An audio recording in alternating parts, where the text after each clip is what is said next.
ഇത് മാസ് മോട്ടോഴ്സിൽ നിന്നാണ്. നമ്മൾ ഹോണ്ട ആക്റ്റീവ് വണ്ടി സ്റ്റാർട്ടിങ് കംപ്ലൈൻറ്റ് ആയിട്ട് നമ്മൾ വണ്ടി എടുത്തു നേർന്നതാണ്. അപ്പോൾ നിലവിൽ അതിന് സംഭവിച്ചാണ് കേസ് വെച്ചാൽ ഒന്ന് പ്ലഗ് പോയതാണ് സ്റ്റാർട്ട് ആവാൻ ഞാൻ ഒരു കാരണം.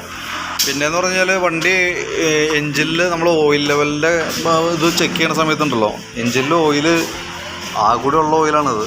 മിക്കവാറും നമുക്കത് സിലിണ്ടർ പിസ്റ്റണിൽ സ്ക്രാച്ചസ് കാര്യങ്ങൾ നമ്മൾ ഇതിക്ക് മുമ്പ് ആയാലും പറഞ്ഞിട്ടുണ്ടാവണം. ഓയിൽ ലെവൽ കുറഞ്ഞു പോകുന്ന കേസ് കംപ്ലയിൻറ്റ് നമ്മൾ പറഞ്ഞിട്ടുണ്ടാവണം. ഇതിപ്പോൾ എന്ന് പറഞ്ഞാൽ നിലവിലിപ്പോൾ ഓയിൽ മാറ്റണം, കാരണം ഞാൻ ഒട്ടുമില്ല ഓയിൽ. അപ്പോൾ നമ്മൾ ഓയിൽ ഫില്ല് ചെയ്താലും പുക കാണിക്കാനുള്ള സാധ്യതയുണ്ട്. അതായത് സൈലൻസറിൽ നിന്ന് ഒരു നീല കളർന്ന വെള്ള കളറിൽ പുക വരാൻ സാധ്യതയുണ്ട്. കാരണം എന്ന് വെച്ചാൽ സിലിണ്ടർ പിസ്റ്റൺ ഓൾറെഡി അത് തേയ്മാനം വരും ഓയിലില്ലാണ്ട് വരുമ്പോൾ.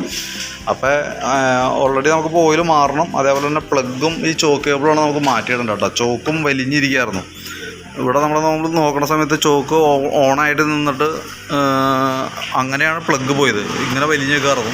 അപ്പോൾ ചോക്ക് കേബിൾ ഞാൻ മാറ്റി പുതിയ കേബിൾ ഇട്ടിട്ടുണ്ട്. നിലവിൽ നമുക്കത് ചോക്ക് ആയി ഓടാൻ പാടില്ല, ശരിക്കും പെട്രോൾ കൂടുതൽ ചിലവായിരിക്കും നമുക്ക്.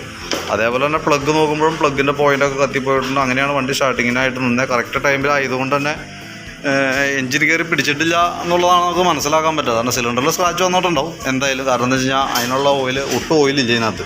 നമുക്ക് 800 മില്ലി ഓയിൽ വേണം. ഇത് ശരിക്കും പറഞ്ഞു കഴിഞ്ഞാൽ ഒരു 20 മില്ലി 50 മില്ലി താഴെ കഷ്ടി ഓയിലുള്ളൂ, 50 മില്ലി ഇല്ല അതിനകത്ത്.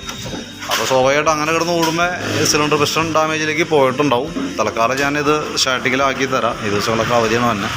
അപ്പോൾ നമുക്ക് ഓയിലും മാറ്റി പ്ലഗ് മാറ്റാം, ചോക്ക് കേബിളും മാറ്റിയിട്ട് വണ്ടി സ്റ്റാർട്ടിങ്ങിലേക്ക് ആക്കാം. അതിൻ്റെ ഇടയ്ക്ക് എപ്പോഴും സമയം പോലെ അത് നോക്കി അത് ക്ലിയർ ചെയ്ത് പോകണം കേട്ടോ. അതല്ലാന്നിട്ട് മൊത്തം എഞ്ചിൻ വർക്കായിട്ട് വരും. കാരണം ഇപ്പോൾ തന്നെ ഓയിലില്ലാണ്ട് ഓടിയിട്ട് എന്തായാലും അത്യാവശ്യം പണിയിലേക്ക് ആയിട്ടുണ്ടാവും. നോക്കിയിട്ട് ചെയ്താൽ മതി. ഓക്കെ.